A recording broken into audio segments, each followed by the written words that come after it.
Sekarang kita akan membahas tentang KD9, yaitu sudut berelasi di berbagai kuadran. Jadi antara sudut yang berada di kuadran 1, 2, 3, dan 4 itu memiliki hasil perbandingan trigonometri yang hampir mirip. Makanya disebut dengan sudut relasi karena punya kemiripan. Nah, nanti akan saya tunjukkan ketika kita mengerjakan soal.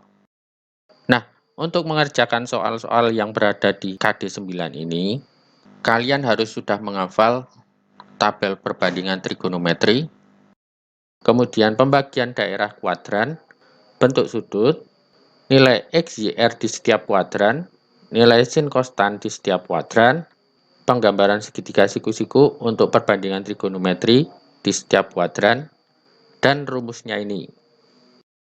Misalkan kalian belum hafal, maka kalian harus membuat rangkuman seperti ini terlebih dahulu untuk mempermudah kalian ketika melakukan latihan soal. Ya, sekarang contoh soal. Kalian disuruh untuk mencari hasil dari perbandingan trigonometri berikut ini. Ada cos 120 derajat, sin 150 derajat, sin 210 derajat, dan lain sebagainya. Padahal kita hanya memiliki tabel perbandingan trigonometri itu hanya dari sudut 0 derajat sampai 90 derajat. Nah, lalu bagaimana cara kita menghitung cos 120 derajat? Caranya adalah sebagai berikut. Yuk kita kerjakan yang cos 120 derajat. Yang pertama yang harus kita lakukan adalah menentukan sudutnya ini berada di kuadran berapa. Kita lihat di pembagian daerah kuadran. Oh, ternyata sudut 120 derajat ini termasuk sudut yang berada di kuadran 2. Karena sudut yang termasuk kuadran 2 ini adalah sudut dari 90 derajat sampai 180 derajat. Berarti ini di kuadran 2 ya. Nah, kalau sudah kita tentukan ini berada di kuadran mana, kemudian sudut tersebut kita ubah ke dalam bentuk sudut sesuai kuadrannya. Sudut ini kan berada di kuadran 2, maka kita ubah ke dalam bentuk sudut kuadran 2. Bentuk sudut kuadran 2 kan ini, 180 derajat min alfa. Ya sudah, sudut yang tadinya 120 derajat, kita ubah menjadi 180 derajat min alfa. Nah, alfanya ini harus berapa? Supaya nanti kalau kita kurangkan, hasilnya sama dengan yang sebelah sini. Kita hitung saja, 180 derajat kurangi berapa? Biar ketemunya itu 120 derajat. Pakai perkiraan saja. Misalkan gini, kalau misalkan 20, 180 derajat dikurangi 20, 160 ya, berarti bukan. Kalau sini 60 derajat, berarti 180 derajat dikurangi 60 derajat. Hasilnya adalah 120 derajat. Oh, berarti yang sebelah sini adalah 60 derajat. Jadi seperti itu. Nah, kalau sudutnya ini sudah kalian ubah ke dalam bentuk sudut sesuai dengan kuadrannya, maka tinggal kalian lihat sudut yang paling belakang. Sudut yang paling belakang ini sudut berapa? 60 derajat. Oh, berarti akan sama dengan cos 60 derajat. Jadi kalau sini cos berarti sini cos. Gitu ya. Nah, sebagai pengganti ini hilang, maka akan kita tambahkan tanda min plus di sebelah sini. Cara menentukannya bagaimana? Kita lihat yang paling depan ini. Ini kan cos 120 derajat itu adalah cos yang berada di kuadran 2. Sifat cos di kuadran 2 itu apa? Lihat sebelah sini ya. Ya, ini kuadran 2. Cosnya bernilai negatif. Maka ini akan berubah menjadi min cos. Jadi ingat ya, tanda yang sebelah sini itu bukan dari tanda yang sebelah sini. Kebanyakan salahnya di situ. Jadi akan sama dengan min cos 60 derajat itu berapa? Kita lihat di tabel. Cos 60 derajat. Hasilnya berapa? Setengah. Kita tulis di sini, setengah. Jadi, hasil dari cos 120 derajat itu adalah min setengah. Jadi sebenarnya artinya seperti ini loh. Hasil dari cos 120 derajat itu akan mirip dengan hasil dari cos 60 derajat, hanya saja dia bernilai negatif. Maka dapat dikatakan bahwa sudut 120 derajat ini berelasi dengan sudut 60 derajat. Yuk, yang kedua, sin 150 derajat. Kita kerjakan seperti tadi. Tentukan dulu sudutnya ini di kuadran berapa. Kita lihat di pembagian daerah kuadran. Oh, ternyata juga termasuk kuadran 2. Karena kuadran 2 itu 90 derajat sampai 180 derajat. Sudut ini berada di kuadran 2.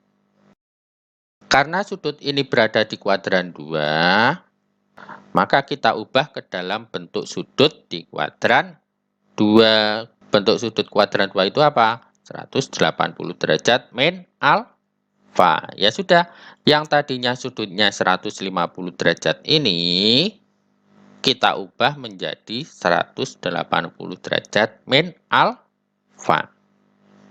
Nah, alfanya ini berapa? Kita hitung saja. 180 derajat dikurangi berapa?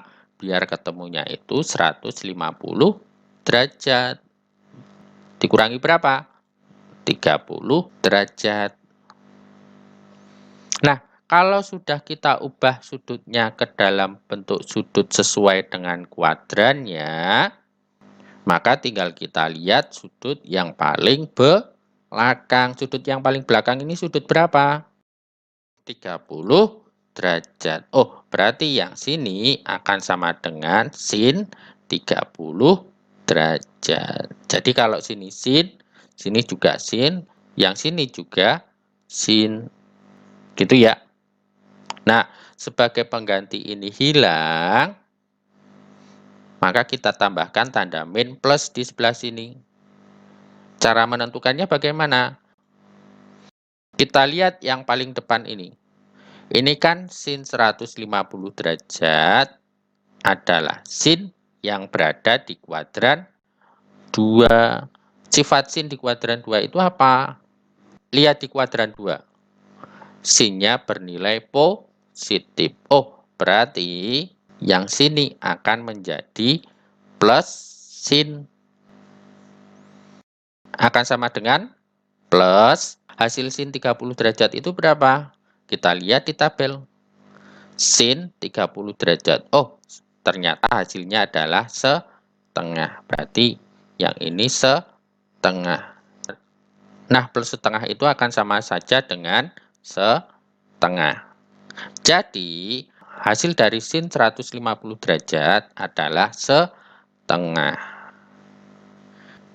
Kemudian yang ketiga, sin 210 derajat.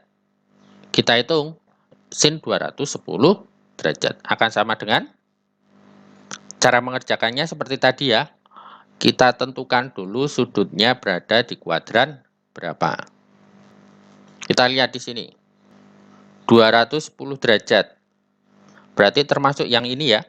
Berada di kuadran 3. Karena kuadran 3 ini sudutnya antara 180 derajat sampai 270 derajat. Berarti ini di kuadran 3. Nah, karena sudut ini berada di kuadran 3, maka kita ubah sudutnya ke dalam bentuk sudut di kuadran 3. Bentuk sudut kuadran 3 itu apa? 180 derajat plus alfa. Ya sudah, Berarti yang tadinya sudutnya adalah 210 derajat, kita ubah menjadi 180 derajat plus alfa. Nah, alfanya ini harus berapa? Kita hitung saja. 180 derajat ditambah berapa? Biar ketemunya itu 210 derajat. Harus ditambah berapa? 30 derajat. Ya enggak? Nah, kalau sudah kita ubah sudutnya ke dalam bentuk sudut sesuai dengan kuadrannya, maka tinggal kita lihat sudut yang paling belakang. Sudut yang paling belakang itu sudut berapa? 30 derajat. Oh, berarti yang sini akan sama dengan sin 30 derajat. Nah, sebagai pengganti yang sebelah sini hilang, maka kita tambahkan tanda min plus di sebelah sini. Cara menentukannya bagaimana? Kita lihat yang paling depan ini. Ini kan sin 210 derajat ini adalah sin yang berada di kuadran 3. Nah, sifat sin di kuadran 3 itu bagaimana? Ini ya, kuadran 3. C-nya bernilai negatif. Oh, berarti yang sebelah sini akan berubah menjadi min sin. Kita hitung saja. Min sin 30 derajat itu berapa? Kita lihat di tabel.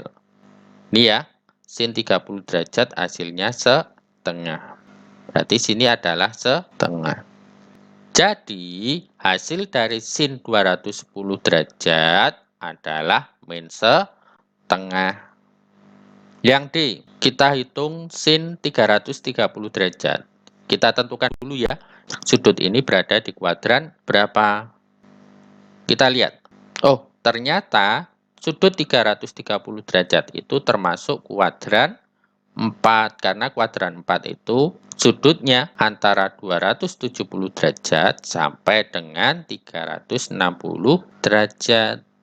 Berarti ini di kuadran 4. Nah, karena sudut ini berada di kuadran 4, maka harus kita ubah sudutnya ini ke dalam bentuk sudut kuadran 4. Bentuk sudut kuadran 4 itu apa? 360 derajat min alfa. Ya sudah, berarti yang tadinya sudutnya 330 derajat, kita ubah menjadi 360 derajat min alfa. Nah, alfanya ini berapa? Ya, kita hitung saja. 330 derajat dikurangi berapa? Biar hasilnya itu 330 derajat. Berarti harus dikurangi 30 derajat. Nah, kalau sudutnya ini sudah kita ubah ke dalam bentuk sudut sesuai dengan kuadrannya, maka tinggal kita lihat sudut yang paling belakang. Sudut yang paling belakang ini sudut berapa? 30 derajat. Oh, berarti ini akan sama dengan sin 30 derajat. Nah, sebagai pengganti yang sebelah sini hilang, maka kita tambahkan tanda min plus di sebelah sini. Cara menentukannya bagaimana? Kita lihat yang paling depan sini. Ini kan sin 330 derajat itu adalah sin yang berada di kuadran 4. Sifat sin di kuadran 4 itu apa? Kita lihat yang sini pada kuadran 4. Sinnya itu bernilai negatif. Maka yang sebelah sini akan berubah menjadi min sin. Kita hitung saja. Akan sama dengan min sin 30 derajat itu berapa? Kita lihat. Hasilnya adalah setengah. Maka yang sini setengah ya. Jadi, hasil dari sin 330 derajat itu adalah min setengah. Kemudian, yang E akan mencari tan 180 derajat.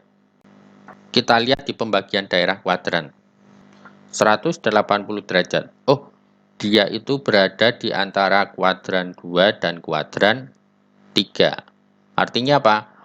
Artinya kalian boleh menganggapnya di kuadran 2 ataupun di kuadran 3. Misalkan saja kita anggap 180 derajat ini berada di kuadran 2. Boleh saja. Jadi kita tandai dulu, ini berada di kuadran 2. Kalau sudut ini berada di kuadran 2, maka harus kita ubah ke dalam bentuk sudut di kuadran 2. Bentuk sudut di kuadran 2 itu apa? Ini ya, 180 derajat min alfa. Ya sudah, berarti yang tadinya sudutnya 180 derajat, kita ubah menjadi 180 derajat min alfa. Nah, alfanya ini harus berapa? Tinggal kita cari saja, 180 derajat dikurangi berapa, biar hasilnya itu 180 derajat. Kurangi berapa? Ya, 0 derajat. Nah, kalau sudah kita ubah ke dalam bentuk sudut sesuai kuadrannya, maka tinggal kita lihat sudut yang paling belakang. Sudut yang paling belakang itu sudut berapa ini? 0 derajat. Maka nanti akan sama dengan, karena sini tan berarti tan 0 derajat. Nah, sebagai pengganti ini hilang, maka harus ditambahkan tanda min plus di sebelah sini. Caranya bagaimana? Kita lihat pada bagian depan. Ini kan tan 180 derajat itu adalah tan yang berada di kuadran 2. Nah, sifat tan di kuadran 2 itu apa? Ini ya, ternyata negatif. Oh, berarti sini akan berubah menjadi min tan. Akan sama dengan? Ya, min tan 0 derajat itu berapa? Kita lihat di tabel. Tan 0 derajat. Oh, hasilnya adalah 0. Kalau angka 0 itu kan nggak ada yang positif, nggak ada yang negatif. Maka min 0 itu akan sama saja dengan 0. Atau boleh juga kita anggap tan 180 derajat ini di kuadran 3. Boleh. Kita kasih tanda dulu ya. Nah, 180 derajatnya ini kita anggap sebagai kuadran 3. Kalau sudut ini berada di kuadran 3, maka harus kita ubah ke dalam bentuk sudut di kuadran 3. Bentuk sudut di kuadran 3 itu apa? Ini ya, 180 derajat plus alfa. Oh, berarti nanti sudut yang tadinya 180 derajat ini kita ubah menjadi 180 derajat plus alfa. Nah, alfanya ini harus berapa? Kita cari saja, 180 derajat ditambah berapa biar ketemunya itu 180 derajat. Harus ditambah 0 derajat. Nah, kalau sudutnya ini sudah kita ubah ke dalam bentuk sudut sesuai kuadrannya, maka tinggal kita lihat sudut yang paling belakang. Sudut yang paling belakang ini sudut berapa? 0 derajat. Berarti ini akan sama dengan tan 0 derajat.